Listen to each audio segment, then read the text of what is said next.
नमो तस्सा भगवतो अरहतो। नमो बुद्धाय। मैं आरपी सिंह आप सभी का स्वागत करता हूं हमारे विशेष कार्यक्रम धम्मदीप में, जिसमें हम रोजाना चर्चा करते हैं पाली सूत्रों पर आधारित तथागत बुद्ध की जीवनी पर। तो साथियों, पिछले कुछ भाग में हमने चर्चा की थी कि दिग् निकाय महापरिनिर्वाण सूत्र पर आधारित तथागत बुद्ध के महापरिनिर्वाण में से एक वर्ष पूर्व की कुछ महत्वपूर्ण घटनाओं के बारे में। इनमें से खासकर हमने चर्चा की थी कि तथागत बुद्ध बैलूव गांव में अपना अंतिम वर्षावास बिताते हैं, जिसके दौरान उन्हें जानलेवा बीमारी हो जाती है। और साथ ही हमने चर्चा की थी कि वैशाली में तथागत बुद्ध से मार मिलने आता है और उनसे महापरिनिर्वाण लेने का आग्रह करता है, जिसके चलते तथागत बुद्ध ने अपने महापरिनिर्वाण लेने की घोषणा की। इस श्रृंखला को आगे बढ़ाते हुए आज हम कुछ और घटनाओं की चर्चा करेंगे, जैसे कि वैशाली से निकलकर तथागत बुद्ध भंड गांव से होते हुए हाथी गांव तथा अम्ब गांव तथा जम्बू गांव में होते हुए भोगनगर पहुंचते हैं, जहां पर वे 4 महाउपदेश देते हैं। इस विषय में जानकारी देने के लिए हमारे मध्य उपस्थित हैं भंते कुशल सुमन जी। आपने बुद्ध दर्शन में उच्च शिक्षा प्राप्त की है और अनेक सम्मानों से अलंकृत होने के साथ साथ विभिन्न मंचों पर बुद्धिज्म पर अपने विचार रख चुके हैं। तो हम स्वागत करते हैं भंते कुशल सुमन जी का। स्वागत है भंते जी। भंते जी, एक बहुत ही खास कार्यक्रम धम्मदीप में आपका स्वागत है। आप कृपया हमारे कार्यक्रम की शोभा बढ़ाएं। नमो तस्सा भगवतो अरहतो सम्मा सम्बुद्धस्स। नमो तस्सा भगवतो अरहतो सम्मा सम्बुद्धस्स।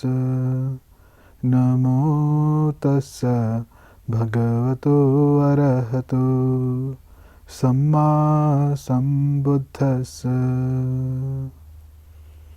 सर्वप्रथम मेरे आचार्य श्री के पुण्य चरणों में कोटि कोटि नमन हो। फिर मेरे उपाध्याय भंते के पुण्य चरणों में कोटि कोटि नमन। भंते जी, बहुत बहुत धन्यवाद। जैसा कि आपको पता है कि अनेकों दर्शक हमारे इस कार्यक्रम में व्हाट्सएप और ईमेल के थ्रू जुड़े हुए हैं, और इतने व्हाट्सएप और ईमेल आ रहे हैं, उनके सभी प्रश्नों को समाहित करना बहुत ही मुश्किल कार्य है। व्हाट्सएप के हैं जिन्होंने अनेकों व्हाट्सएप पे ये कॉलर हम लोगों ने चुना है, और उनका प्रश्न है महापरिनिर्वाण सूत्र के आधार पर तथागत बुद्ध द्वारा कही गई भूकंप के 8 कारणों के विषय में आप संक्षिप्त जानकारी दें। बहुत बहुत धन्यवाद आपका आरपी सिंह जी। मेरे प्रिय दर्शक, महापरिनिर्वाण सूत्र के आधार पे तथागत बुद्ध ने जो भूकंपों के 8 कारण बतलाए थे वे इस प्रकार हैं। तथागत बुद्ध आनंद से सबसे पहला भूकंप का कारण बतलाते हुए कहते हैं कि ये जो पृथ्वी है, ये पृथ्वी जल पर आधारित है, और जो जल है ये वायु पर आधारित है, और ये वायु आकाश पे आधारित है। तो आगे तथागत कहते हैं, जब ये वायु हिलने लगता है तो उस पर जो जल है वो भी हिलता है, और जब जल हिलता है तो उस पर जो पृथ्वी है उसमें इसी दौरान कभी कभार भूकंप आ जाता है। तो ये था पहला कारण। दूसरा कारण बताते हुए कहते हैं, भूकंप का दूसरा कारण बताते हुए कहते हैं, जो नाना प्रकार के श्रमण हैं, ब्राह्मण हैं, उनके पास अनेकों प्रकार की रिद्धि शक्तियाँ होती हैं, सिद्धि शक्तियाँ होती हैं। तो वे श्रमण और ब्राह्मण अपने रिद्धि और सिद्धि के बल पे भी भूकंप ला सकते हैं। तो ये दूसरा कारण था। तीसरा कारण फिर तथागत बताते हैं, जब एक बोधिसत्व स्वर्गलोक से उतरकर भूलोक पर, धरती पर माँ के गर्भ को धारण करता है, जिस क्षण एक बोधिसत्व माँ के गर्भ को धारण करे उस समय भी भूकंप आता है और ये पृथ्वी हिलती है। फिर चौथा कारण बतलाते हुए कहते हैं कि जब ये बोधिसत्व अपने माँ के गर्भ के बाहर आता है, या तो कहें कि जब बोधिसत्व का जन्म होता है, जिस क्षण जन्म होगा उस समय भी भूकंप आता है या धरती हिलती है। फिर अगला कारण बतलाते हुए कहते हैं, पांचवा कारण बतलाते हुए कहते हैं कि जब इस बोधिसत्व को ज्ञान की प्राप्ति होती है, अर्थात ये बुद्ध बन जाता है, उस क्षण भी भूकंप आता है, पृथ्वी हिलती है। फिर छठवां कारण बतलाते हुए कहते हैं कि ये जो बोधिसत्व है, या कहें तो बुद्ध है, बुद्ध जब अपना पहला धम्म देशना देते हैं, उस समय भी भूकंप आता है, पृथ्वी हिलती है। और फिर सातवां कारण बतलाते हुए कहते हैं, जिस समय एक बुद्ध घोषणा करे अपने महापरिनिर्वाण लेने की, उस क्षण भी भूकंप आता है, धरती हिलती है। और आठवां और अंतिम कारण बतलाते हुए कहते हैं, जिस समय एक बुद्ध महापरिनिर्वाण को प्राप्त हो जाए या महापरिनिर्वाण ले ले, उस समय भी भूकंप आता है, धरती हिलती है। आशा करता हूँ मैंने हमारे दर्शक का मार्गदर्शन किया है। आपका भला हो, आपका मंगल हो। नमो बुद्धाय। भंते जी धन्यवाद। अब हम अपने विषय पर आते हैं, जो कि आज का विषय है, और इस श्रृंखला को आगे बढ़ाते हुए आज हम कुछ और घटनाओं की चर्चा करेंगे, जैसे कि वैशाली से निकलकर तथागत बुद्ध भंड गांव से होते हुए हाथी गांव तथा अम्ब गांव तथा जम्बू गांव से होते हुए भोगनगर पहुंचते हैं, जहां पर वे 4 उपदेश देते हैं, तथा इस विषय पर दर्शकों का कृपया मार्गदर्शन करें। बहुत बहुत धन्यवाद आपका आरपी सिंह जी। दर्शकों, पिछले कुछ एपिसोड से हम तथागत बुद्ध के 45वें वर्षावास की कुछ महत्वपूर्ण घटनाओं के बारे में चर्चा कर रहे हैं। इस समय तथागत बुद्ध 80 बरस के हो चुके थे, और इन पिछले एपिसोड्स में हमने इस 80 बरस में हुई कुछ महत्वपूर्ण घटना की चर्चा की है। और कल के एपिसोड में हमने खास करके ये देखा था कि तथागत बुद्ध जब वैशाली में विराजमान होते हैं, तो वहाँ के पास में ही एक मंदिर है वैशाली में, जिसका नाम चापाल है। उस चापाल मंदिर के आसपास आनंद के साथ जाते हैं, और वहाँ पे आनंद को अपने महापरिनिर्वाण के विषय में संकेत देते हैं। आनंद उसको जब नहीं समझ पाते, तो तथागत बुद्ध आनंद को वहाँ से जाने के लिए कहते हैं, और फिर इसी दौरान मार आता है। मार आके तथागत बुद्ध से आग्रह करता है, कहता है, तथागत बुद्ध, आपने जो पहले कंडीशंस बताई थी मुझे, वो अभी पूरी हो चुकी हैं, और अब समय आ चुका है आपके महापरिनिर्वाण का। और इसके बाद तथागत बुद्ध ने मार को अपने वचन दे दिए, कह दिया कि आज से 3 महीने बाद मैं कुशीनगर में महापरिनिर्वाण लूँगा। जैसे ही तथागत बुद्ध ने ये कहा, एक ज़ोर का भूकंप आता है, और जो पास ही में आनंद बैठे हुए थे, वे तथागत के पास आते हैं, और आने के बाद तथागत से इसका कारण जानने का प्रयास करते हैं। तो तथागत ने इसके प्रति उत्तर भूकंप के 8 कारण बतलाए, और इतनी बात पर हमने कल के एपिसोड को ख़त्म किया था। इसी श्रृंखला को आज हम आगे बढ़ाते हैं। तो जब तथागत बुद्ध ने आनंद को भूकंप के 8 कारण बतलाए, तो उसमें से एक कारण ये भी था कि जब तथागत बुद्ध अपने महापरिनिर्वाण लेने की घोषणा करें, उस समय भी भूकंप आता है। तो जैसे ही आनंद ये सुनते हैं, अब आनंद को होश आ जाता है, और वे तथागत से आग्रह करते हैं, निवेदन करते हैं, कहते हैं, तथागत, अभी आप महापरिनिर्वाण ना लें। तो बुद्ध कहते हैं, आनंद, इसका समय चला गया। जब तुम्हें पूछना चाहिए था, तुमने पूछा नहीं। अब इसका समय चला गया है। और इसी प्रकार से फिर आनंद दोबारा से विनती करते हैं, तीसरी बार भी विनती करते हैं। और तीसरी बार भी विनती करने के बाद तथागत कहते हैं आनंद से, तुम क्यों बार बार इस चीज़ की आग्रह कर रहे हो? क्या तुम्हें विश्वास नहीं मुझ पर? तो आनंद कहते हैं, विश्वास तो है तथागत, मगर मैंने आप ही के मुख से सुना है कि तथागत में इतना बल होता है, इतनी शक्ति होती है, वे चाहे तो समस्त युग तक जीवित रह सकते हैं। तो जन कल्याण के लिए, करुणा हेतु, अनुकंपा हेतु आप अपने महापरिनिर्वाण लेने के निर्णय को वापस ले लें। और फिर तथागत से ये आगे कहता है, और फिर तथागत कहते हैं, तो सारा कसूर तुम्हारा है आनंद, गलती तुम्हारी है। मैंने तुम्हें आज सवेरे जब हम चापाल मंदिर के पास थे तो तब मैंने तुम्हें बताया था कि एक तथागत के पास इतनी शक्ति होती है, वे चाहे तो संपूर्ण युग तक जीवित रह सकते हैं। मगर तुमको उस समय सूझा नहीं, तब तुम्हारी मति काम नहीं की। फिर तथागत कहते हैं, ये सिर्फ आज की ही घटना नहीं है, इससे पहले भी हो चुका है।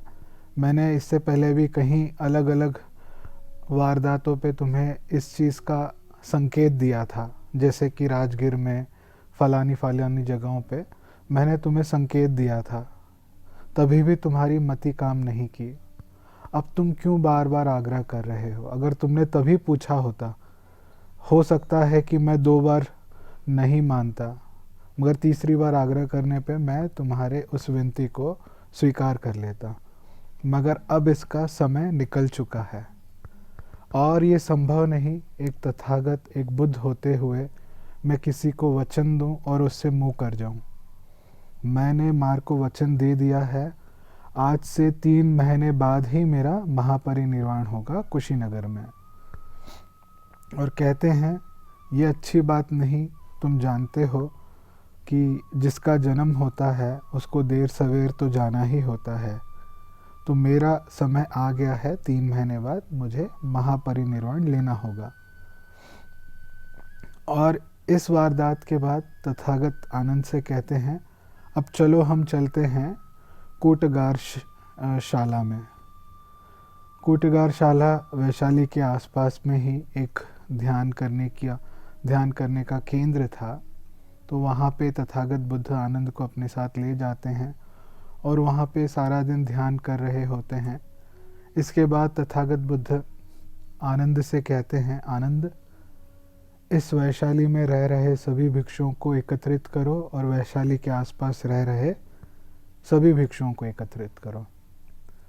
आनंद ने तथागत बुद्ध के आदेश का पालन किया और सभी भिक्षुओं को एकत्रित किया। तो जब ये सारे भिक्षु एकत्रित हुए तो तथागत बुद्ध ने उनको धम्मदेशना देना शुरू किया। उनसे कहा, मैंने जो इतनी कठिनाई से निर्वाण के मार्ग का खोज किया है, इसको मैंने तुम लोगों के साथ भली प्रकार बांटा है, इसमें कुछ गुप्त नहीं छोड़ा है। तो तुम सभी भिक्षु इसका हूबहू पालन करोगे, इसका हूबहू अनुसरण करोगे और ये तुम लोगों की जिम्मेदारी है। जो चीज़ें मैंने तुमको सिखलाई हैं, जो शिक्षाएं मैंने तुम लोगों को दी हैं, उसको तुम भली प्रकार से उसको संभाल के रखोगे और पीढ़ी दर द्वारा इसे आगे ले जाओगे, ताकि इससे लोक का और जगत का कल्याण हो। फिर तथागत कहते हैं, ऐसी कौन सी शिक्षाएं हैं जो मैंने तुम लोगों को सिखलाई हैं? तो तथागत गिनाते हैं, मुख्यतः सार रूप में मैंने 4 सतिपठान सिखलाए हैं, 4 सम्मपधान सिखलाए हैं, 4 रिद्धि बल सिखलाए हैं, रिद्धिपात सिखलाए हैं, 5 अध्यात्म इंद्रियां सिखलाई हैं, 5 अध्यात्म बल सिखलाए हैं और 7 बुद्धंग सिखलाए हैं और 8 अष्टांग मार्ग सिखलाए हैं। आर्य अष्टांग मार्ग सिखलाए हैं। तो ये जो सार है मेरी शिक्षा का, इसे तुम लोग हूबहू इसका अनुसरण करोगे और इसको हूबहू पीढ़ी दर द्वारा इसे आगे ले जाओगे, ताकि ये समस्त मनुष्य जाति का कल्याण करें। और इसके बाद तथागत ने उन भिक्षुओं को कहा, जो जन्मता है उसको देर सवेर जाना होता है।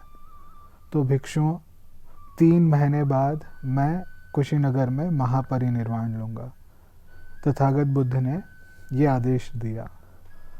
तो दर्शकों, एक बात मैं आप लोगों के ध्यान में डालना चाहूँगा।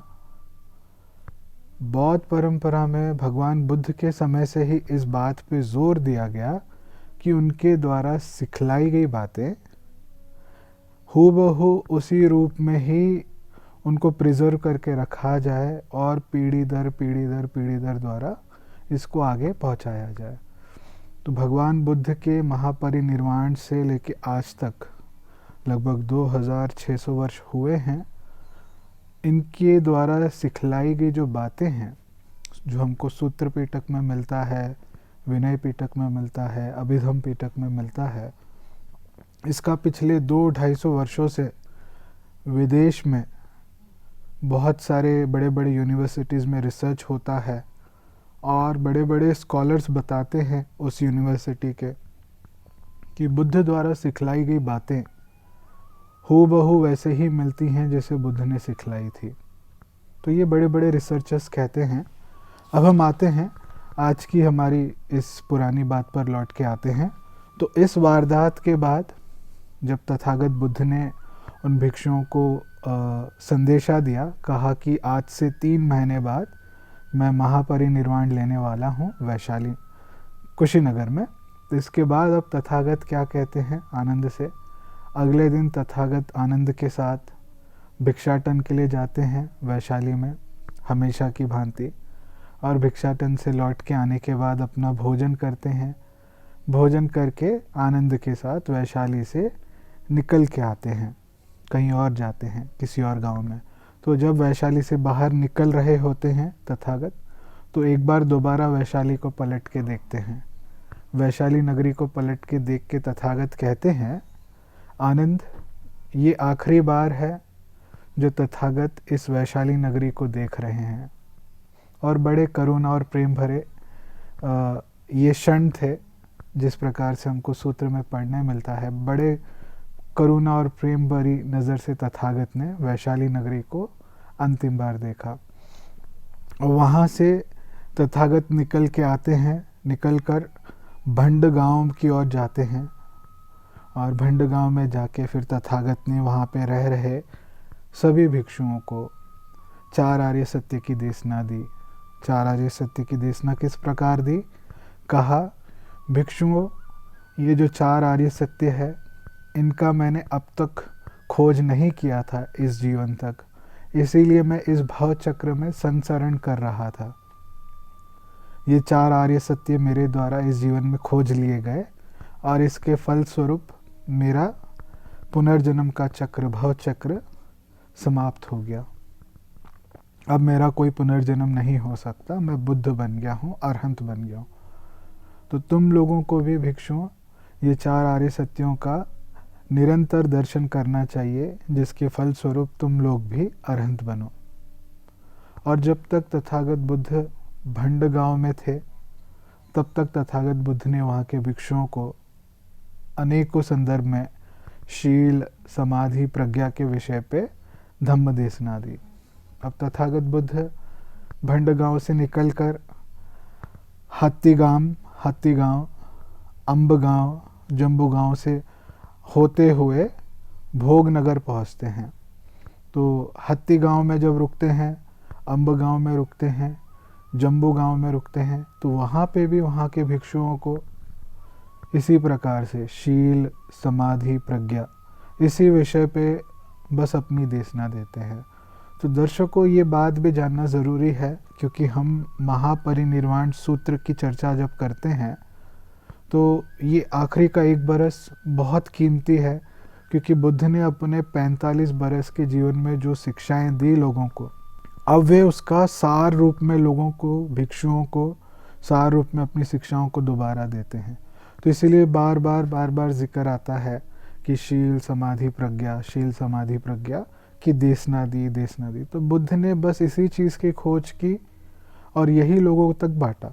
कोई भी व्यक्ति अगर एक गाथा भी निकाल के पढ़े पाली सूत्र से, 2 लाइन की एक गाथा, या 100-200 पेजेस का सूत्र भी निकाल के पढ़ ले, या समस्त त्रिपिटक पढ़ ले, सिर्फ उसे शील समाधि प्रज्ञा का ही वहाँ पे उल्लेख मिलेगा। बस ये है, 2 लाइन की गाथा में सिर्फ 2 लाइन में समझाया जाता है, और जितना ज़्यादा गहरा सूत्र होगा उसमें उतनी गहराई से इस विषय पे बुद्ध अपनी देशना देते हैं। तो इसी प्रकार से जब जम्बू गांव से निकलकर तथागत बुद्ध भोगनगर में आते हैं, तो भोगनगर में आकर, तो जम्बू गांव से निकलकर तथागत बुद्ध भोगनगर आते हैं। भोगनगर में आनंद मंदिर के आसपास ठहरते हैं। आनंद मंदिर, मंदिर का नाम आनंद है, आनंद मंदिर के पास ठहरते हैं और वहाँ के भिक्षुओं को बहुत ही महत्वपूर्ण देशना देते हैं।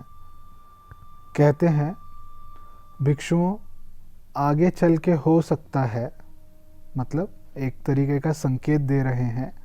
कहते हैं कि आगे चल के हो सकता है आपके समक्ष कोई ऐसा व्यक्ति आए या ऐसा कोई भिक्षु आए और वो ऐसा कहे कि ये देशनाएं मैंने स्वयं तथागत के मुख से सुनी हैं।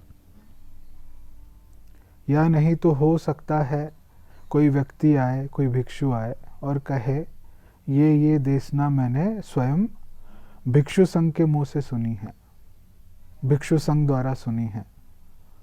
या हो सकता है ऐसा व्यक्ति आए, ऐसा भिक्षु आए और कहे ये देशना मैंने कहीं प्रसिद्ध भिक्षुओं के मुख से सुना है। या हो सकता है ये देशना मैंने किसी एक प्रसिद्ध सिर्फ एक भिक्षु के मुंह से सुना है। तो इन 4 कंडीशंस में अगर कोई आके आपसे ऐसा दावा करे कि ये देशना फलाना फलाना जगह से सुनी गई है, तो आप उस समय उस देशना को ना ही स्वीकार करेंगे ना ही ठुकराएंगे। आपको क्या करना है, आप लोगों को जो मेरे द्वारा सिखलाई गई विनय है, धम्म है, विनय और धम्म मतलब विनय और सूत्र के आधार पे उनको कंपेयर करना है।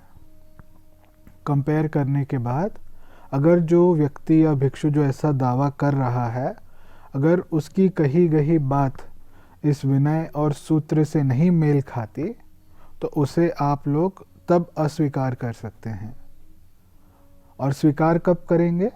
जब वे बातें मेल खाएंगी। तो तथागत बुद्ध स्पष्ट रूप से यहाँ पे एक गाइडलाइन दे रहे हैं, कह रहे हैं कि जो चीज़ें आपको सूत्र पीटक में, विनय पीटक में मिलेंगी, अगर उससे कुछ मेल खाती हैं कोई बातें, तो उसको आप धम्म के रूप में स्वीकार कर सकते हैं, धम्म मान सकते हैं। मगर कुछ सूत्र पीटक और विनय पीटक के बाहर की कोई बात है तो उसको आप स्वीकार ना करें।